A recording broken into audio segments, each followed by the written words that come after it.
जय श्री कृष्ण। नमस्कार दोस्तों, स्वागत है आप सभी का ब्रजेश शर्मा ब्रजवासी यूट्यूब चैनल पर। दोस्तों, आज हम आपको इस वीडियो के माध्यम से श्री गणेश संकष्टी चतुर्थी व्रत कथा, पूजा विधि और महत्व के बारे में बता रहे हैं। दोस्तों, संकष्टी चतुर्थी हिंदू धर्म का एक व्रत है जो भगवान श्री गणेश जी को समर्पित होता है। हिंदू मान्यताओं के अनुसार किसी भी शुभ कार्य को करने से पहले भगवान गणेश जी की पूजा की जाती है। भगवान गणेश जी को अन्य सभी देवी देवताओं में प्रथम में पूजनीय माना जाता है। इन्हें बुद्धि, बल और विवेक का देवता का दर्जा प्राप्त है। भगवान गणेश अपने भक्तों की सभी परेशानियों को और विघ्नों को हर लेते हैं, इसलिए इन्हें विघ्नहर्ता और संकट मोचन भी कहा जाता है। वैसे तो हिंदू धर्म में देवी देवताओं को प्रसन्न करने के लिए ढेरों व्रत, उपवास आदि किए जाते हैं, लेकिन भगवान गणेश जी के लिए किए जाने वाला संकष्टी चतुर्थी व्रत काफी प्रचलित है। दोस्तों, संकष्टी चतुर्थी व्रत क्या होता है? संकष्टी चतुर्थी का मतलब होता है संकट को हरने वाला चतुर्थी। संकष्टी संस्कृत भाषा से लिया गया एक शब्द है जिसका अर्थ होता है कठिन समय से मुक्ति पाना। इस दिन व्यक्ति अपने दुखों से छुटकारा पाने के लिए गणपति की आराधना करता है। पुराणों के अनुसार चतुर्थी के दिन गौरी पुत्र गणेश जी की पूजा करना बहुत ही फलदायी होता है। इस दिन लोग सूर्योदय के समय से लेकर चंद्रमा उदय होने के समय तक उपवास रखते हैं। संकष्टी चतुर्थी को पूरे विधि विधान से गणपति जी की पूजा पाठ की जाती है। संकष्टी चतुर्थी की पूजा विधि। गणपति में आस्था रखने वाले लोग इस दिन उपवास रखकर उन्हें प्रसन्न कर अपने मनचाहे फल की कामना करते हैं। दोस्तों, इस दिन आप प्रातःकाल सूर्योदय से पहले उठ जाएं। व्रत करने वाले लोग सबसे पहले स्नान कर साफ और धुले कपड़े पहने। इस दिन लाल रंग का वस्त्र धारण करना बेहद ही शुभ माना जाता है और साथ में यह भी कहा जाता है कि ऐसा करने से व्रत सफल हो जाता है। स्नान के बाद में गणपति की पूजा की शुरुआत करें। गणपति की पूजा करते समय जातक को अपना मुख पूर्व या उत्तर दिशा की ओर रखना चाहिए।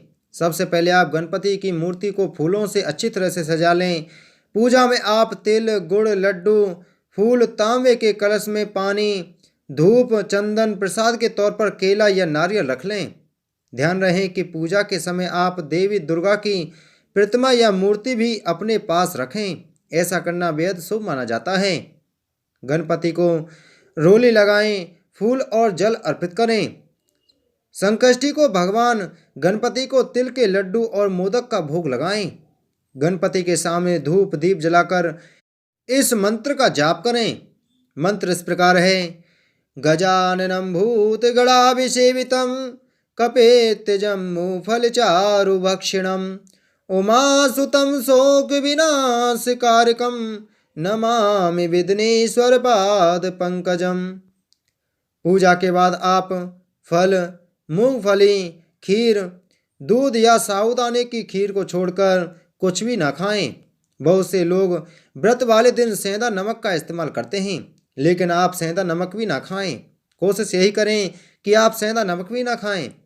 शाम के समय चंद्रमा के निकलने से पहले आप गणपति जी की पूजा करें और संकष्टी चतुर्थी व्रत कथा का पाठ करें या श्रवण करें। पूजा समाप्त होने के बाद प्रसाद बांटें। रात को चांद देखने के बाद व्रत खोला जाता है और इस प्रकार संकष्टी चतुर्थी का व्रत पूर्ण होता है। संकष्टी चतुर्थी का महत्व। संकष्टी के दिन गणपति की पूजा करने से घर में से नकारात्मक प्रभाव दूर हो जाता है और शांति बनी रहती है। ऐसा कहा जाता है कि गणेश जी घर में आ रही सारी विपदाओं को दूर करते हैं और व्यक्ति की मनोकामनाओं को पूरा करते हैं। चंद्र दर्शन भी चतुर्थी के दिन बहुत शुभ माना जाता है। सूर्योदय से प्रारंभ होने वाला यह व्रत चंद्र दर्शन के बाद संपन्न होता है। पूरे साल में संकष्टी चतुर्थी के 13 व्रत रखे जाते हैं। सभी व्रत के लिए एक अलग व्रत कथा है। संकष्टी चतुर्थी की व्रत कथा। एक बार माता पार्वती और भगवान शिव नदी के पास बैठे हुए थे। तभी अचानक माता पार्वती ने चौपड़ खेलने की अपनी इच्छा जाहिर की, लेकिन समस्या की बात यह थी कि वहां उन दोनों के अलावा तीसरा कोई भी नहीं था जो खेल में निर्णायक की भूमिका निभाए। इस समस्या का समाधान निकालते हुए शिव और पार्वती ने मिलकर एक मिट्टी की मूर्ति बनाई और उसमें जान डाल दी। मिट्टी से बने बालक को दोनों ने यह आदेश दिया कि तुम खेल को अच्छी तरह से देखना और यह फैसला लेना कि कौन जीता और कौन हारा। खेल शुरू हुआ, जिसमें माता पार्वती बार बार भगवान शिव को मात देकर विजयी हो रही थीं। खेल चलते रहा, लेकिन एक बार गलती से बालक ने माता पार्वती को हारा हुआ घोषित कर दिया। बालक की इस गलती ने माता पार्वती को बहुत क्रोधित कर दिया, जिसकी वजह से गुस्से में आकर बालक को श्राप दे दिया और वह लंगड़ा हो गया। बालक ने अपनी भूल के लिए माता से बहुत क्षमा मांगी और उसे माफ कर देने को कहा। बालक के बार बार निवेदन को देखते हुए माता ने कहा कि अब श्राप तो वापस नहीं हो सकता, लेकिन वह एक उपाय कर सकता है जिससे वह श्राप से मुक्ति पा सकेगा। माता ने कहा कि संकष्टी वाले दिन पूजा करने इस जगह पर कुछ कन्याएं आती हैं। तुम उनसे व्रत की विधि पूछना और उस व्रत को सच्चे मन से करना। बालक ने व्रत की विधि को जानकर पूरी श्रद्धा पूर्वक और विधि अनुसार उसे किया। उसकी सच्ची आराधना से भगवान गणेश प्रसन्न हुए और उसकी इच्छा पूछी। बालक ने माता पार्वती और भगवान शिव के पास जाने की अपनी इच्छा को जाहिर किया। गणेश ने उस बालक की मांग को पूरा कर दिया और उसे शिवलोक पहुंचा दिया। लेकिन जब वह पहुंचा तो वहां उसे केवल भगवान शिव ही मिले। माता पार्वती भगवान शिव से नाराज होकर कैलाश छोड़कर चली गई होती हैं। जब शिव ने उस बच्चे को पूछा कि तुम यहाँ कैसे आए, तो उसने उन्हें बताया कि गणेश जी की पूजा से उसे यह वरदान प्राप्त हुआ है। यह जानने के लिए बाद भगवान शिव ने भी पार्वती को मनाने के लिए उस व्रत को किया, जिसके बाद माता पार्वती भगवान शिव से प्रसन्न होकर वापस कैलाश पर लौट आती हैं। इस कथा के अनुसार संकष्टी के दिन भगवान गणेश का व्रत करने से व्यक्ति की हर मनोकामना पूरी होती है। संकष्टी चतुर्थी के अलग अलग नाम।